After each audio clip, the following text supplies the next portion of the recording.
cult of the self dominates our culture.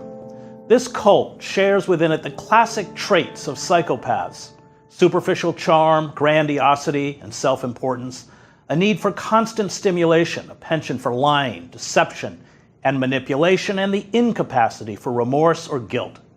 It is the misguided belief that wealth, fame, personal style, and personal advancement, mistaken for individualism, are the same as democratic equality.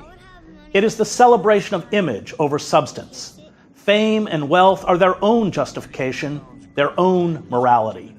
How one gets there is irrelevant.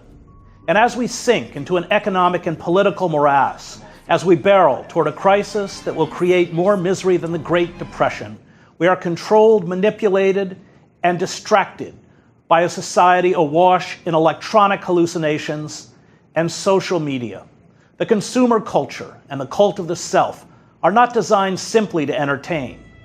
They are designed to drain us emotionally, confuse us about our identity, make us blame ourselves for our predicament, and condition us to choose the illusions of unachievable happiness and keep us from fighting back.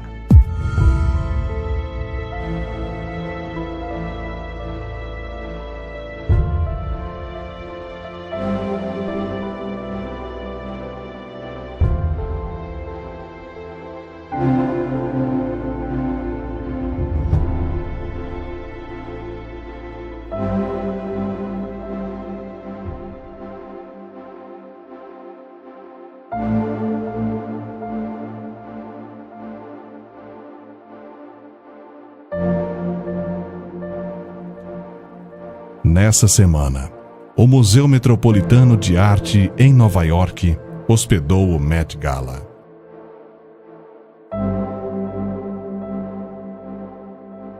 O tradicional evento, repleto de celebridades, foi o ápice do exagero e excentricidade. A elite do showbiz, cada vez mais desconectada da realidade, buscou avidamente os holofotes da fama.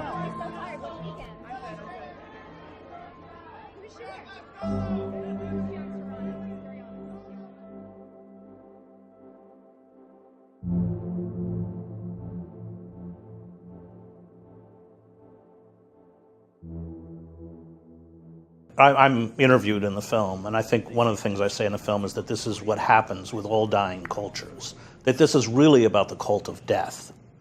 And when I went to divinity school, we were taught that idols, the idol worship, begins with the consumption or the sacrifice of others, but always ends by your own sacrifice on the altar of idols. That's the danger of idolatry.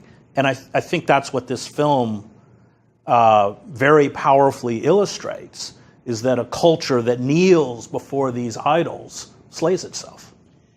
Yeah, and I also loved your words about the antidote to this apocalypse, because I made the film and the book because I felt like we were kind of barreling towards the apocalypse and that this was an unsustainable future.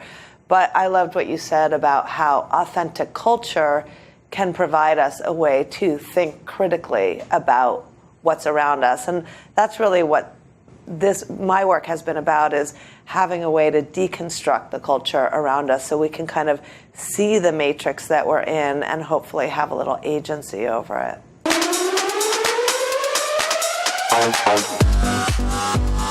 If you're a young woman and partake in that soul-destroying yet peculiarly addictive behavior that is comparison, then the internet is your best friend. Just look at all these women who exercised, ate right, and shabam, the perfect body, the perfect life. Wait, hang on a minute. Could all this fruitless comparison be, gasp, doing some damage? The more exposure to social media platforms such as Facebook, Instagram, and Pinterest, then the more that affected three of our factors, which were thin idealization, objectified body image, which is the way in which people see themselves, and exercise motivation to exercise purely for the purposes of trying to be slim. We used to compare ourselves to and aspire to people we knew with maybe a little bit better circumstances, a slightly better car, a little bit better house. And now we compare ourselves to the people we know the best, which are the people we know from television. And we want what they have, which not only is fictional and unrealistic, but it's also completely impossible given that the backdrop of this story is that we've never had so much inequality and we've never had so little social mobility. Martin Graff's research not only reaffirmed what we already knew, that social media can contribute to body image issues, but also that the amount of time we spend matters. Women who spent over an hour a day on social media were, in his findings, worse off. Social media is a kind of different medium in as much as it's not like TV. We've seen our friends doing things, so it's a kind of more real exposure to things, if you like. There is a small but growing amount of clapback, like this from Sia Alexis Cooper, or Diary of a Fit Mommy. She's built a career from her 1.2 million followers, but she decided to get a little real with this photo, telling her followers they don't need to compare themselves because enhancement surgeries are everywhere.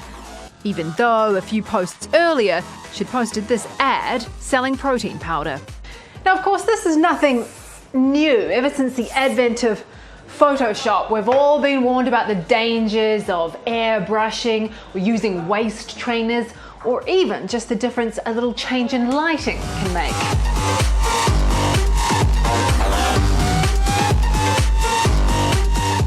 Ta-da! One more thing to take note of as well. Scientists think that it's possible that women who are already a little bit insecure may be drawn to this type of social media. So what's the solution? We tend perhaps to see the sort of bad side of it, but it's got lots of good sides. People can maintain contacts through social media. People can present ideas which are good through social media. So it's more to do with the way in which we use it rather than saying that it's inherently a bad thing.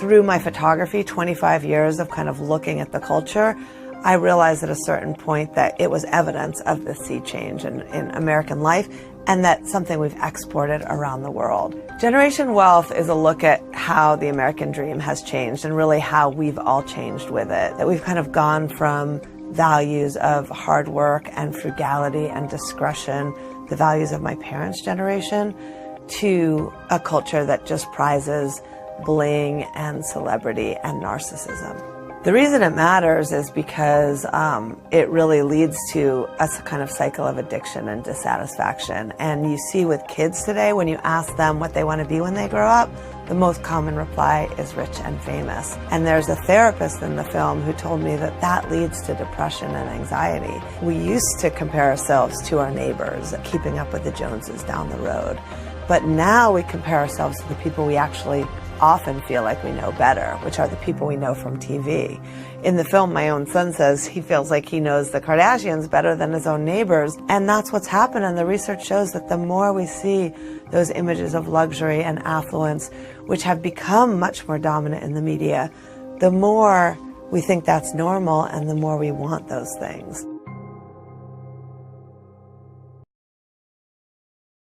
A lot of people think it's all glamour, it's all this, and celebrities. No, I mean, you're a commodity, right? You're something that the studio owns. And so, really, as long as you survive filming and they've gotten what they needed from you, they don't really care if you drop dead afterwards. It doesn't matter. Do you break an arm, break a leg? And, things like when you're working, you can get really sick. As long as you're not bleeding from your face, you're going to keep working, and people don't understand that. And then in terms of, there's no regard for your physical safety or well-being at all, because it doesn't matter, because you're a means to an end. So they need what they need from you, and then goodbye. Suck it up, tough it up, and we'll see you for the next one. And so that's what I mean by it being sort of morally bankrupt, is there's just no empathy or concern for humanity, or God forbid, like recognition of a spirit. That doesn't, in my experience, from my perspective, I haven't experienced that in this industry. There's not a lot of concern for what's right for individuals.